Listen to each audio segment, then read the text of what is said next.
Hello, my name's Keith and I'm the owner of Patriot Products. A number of you have asked us, how does the Patriot do with bamboo?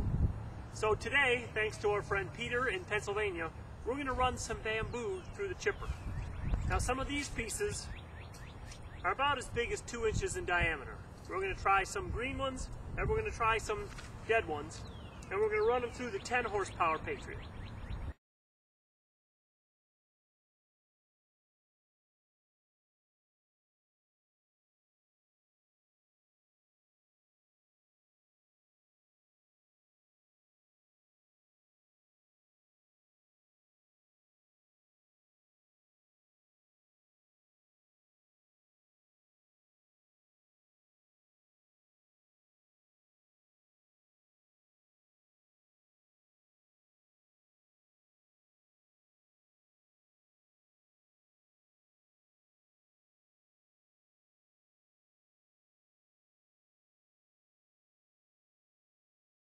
So I think it's fair to say that the Patriot chipper did a great job with both green and the dried bamboo.